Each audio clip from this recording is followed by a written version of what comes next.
I arrived early to my son's wedding because I've always preferred rooms before they fill. When a space is empty, you can still believe you belong there. The venue was one of those places designed to look effortless: wide glass walls, soft lighting, polished wood floors that reflected the chandeliers above. Someone had placed white flowers on every table, delicate arrangements that probably cost more than my rent used to be when my son was small. I wore the nicest dress I owned. Navy blue, simple, but pressed carefully that morning. No one said anything about it, which was fine. I hadn't worn it for them. People greeted me politely as they arrived. Some of the bride's relatives shook my hand the way people greet coworkers they've met twice. Friendly, but distant. Their conversations drifted quickly back to investment portfolios, ski trips, vacation homes. I have learned not to take those things personally. Raising a child alone teaches you a lot about silence. You discover early that defending yourself often costs more energy than you can afford. When my son was young, I worked 2 jobs most years. A diner during the day, cleaning offices 3 nights a week. I didn't talk much about it then, and I didn't start later. Work was just work. My son Daniel arrived shortly before the ceremony began. He hugged me quickly, warmly, the way adult sons do when they're already being pulled in another direction. "You look great, Mom," he said. Then someone called his name and he was gone again. I watched him cross the room toward his fiancée, now his wife, and her parents. They were a polished family. Confident in rooms like this. I remember thinking they looked comfortable here in a way I never had. The ceremony itself was beautiful. Short, elegant, full of soft music and gentle applause. When Daniel said his vows, I saw the boy he used to be for a moment. The one who used to fall asleep on the couch while I finished laundry late at night. That boy had loved me openly. The reception afterward was louder. Music, champagne, laughter echoing against the tall windows as the sun disappeared outside. Guests moved easily from table to table. I stayed mostly at mine. That wasn't loneliness. It was habit. Eventually the speeches began. The bride spoke first. Emily stood confidently near the microphone, her white dress catching the warm light from the chandeliers. Her voice carried easily across the room.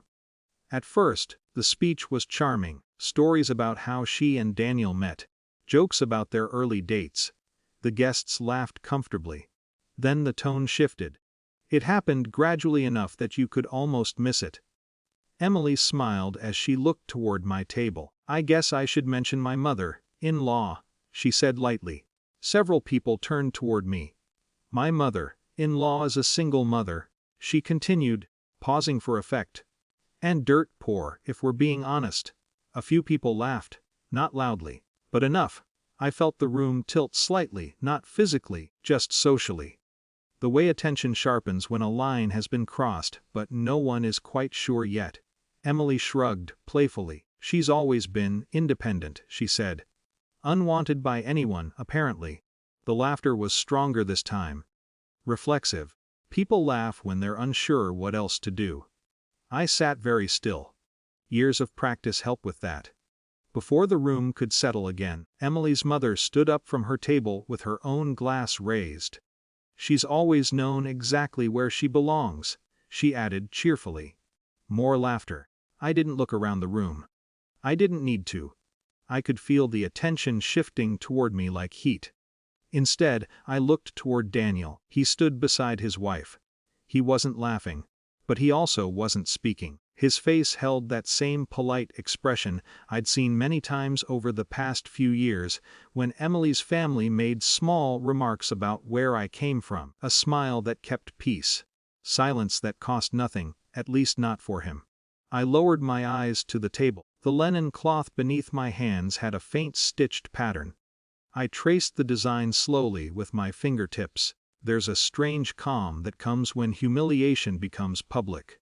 Your body understands that reacting will only feed the moment. So I stayed quiet. Across the room, a chair moved. The sound was small but noticeable. Someone stood. At first I didn't look. But the movement continued, measured steps across the floor. a man approached the microphone. He was tall, gray-haired, dressed simply in a dark suit. I recognized him vaguely from earlier introductions, one of Daniel's former professors, someone who had helped him early in his career. He reached Emily and gently took the microphone from her hand. He didn't rush.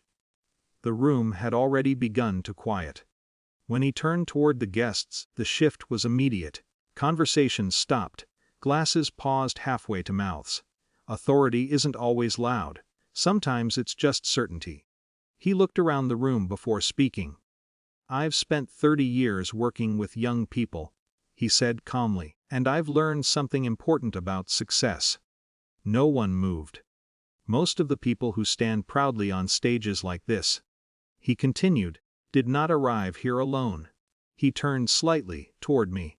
Sometimes there's a parent behind the scenes, someone working 2 jobs, someone sacrificing quietly so their child can stand in a brighter room someday.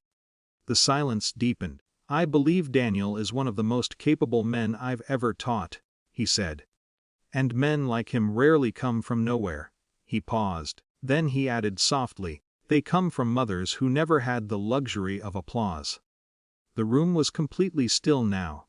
No laughter, no clinking glasses, just understanding moving slowly across faces. The professor handed the microphone back without another word and returned to his seat. The speeches ended soon after. The music resumed. But something in the room had shifted. People spoke more carefully. Emily did not make another joke about family. Later in the evening, Daniel approached my table. He stood there for a moment before sitting down. "Mom," he said quietly. I looked at him. There was something new in his face, something unsettled. "I'm sorry," he said. Not dramatic, just honest. I nodded. The wedding continued around us. Louder, music, dancing. But the room had changed. And for the first time that evening, my son looked at me as if he understood exactly where I belonged.